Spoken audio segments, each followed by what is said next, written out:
ஓம் வாராகி தாயே போற்றி, அன்னை வாராகி தாயே போற்றி, அழகு வாராகி தாயே போற்றிங்க.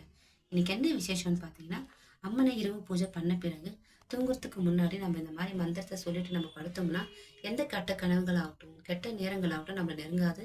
வாராகி தேவினாலே இரவு பூஜை தான். அம்மனை நம்பிக்கையோட பூஜை பண்ணுங்க, எல்லாமே கைகூடி வரும். இந்த மந்திரத்தை சொல்லிட்டு நீங்க தூங்கலாம். உங்களுக்கு எந்த விதமான கெட்ட நேரங்கள், கெட்ட கனவுகள், கெட்ட ஆவிகள் நம்மளை நெருங்காதுங்க. நம்பிக்கைன்றது ரொம்பவே முக்கியம்.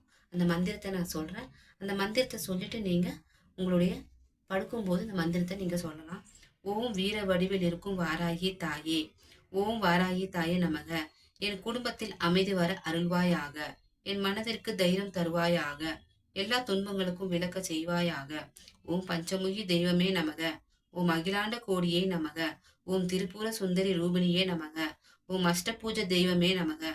ஓம் வாராகி தெய்வமே நமக. ஓம் சக்தி ரூபிணியே நமக.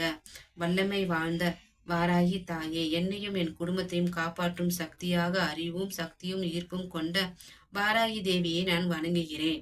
ஓம் வாராகி தாயே போற்றி அப்படின்னு சொல்லி இந்த மந்திரத்தை முடிச்சிடுங்க. முடிச்ச பிறகு இதை தொடர்ந்து நீங்க 9 நாட்கள் இரவு டைம்ல 9 முறை நீங்க சொன்னீங்கன்னா உங்களுக்கு எல்லாமே நல்ல பொழுதாவே இருக்கும். எல்லாமே நல்லதே நடக்குங்க. வாராகி தாயே போற்றி.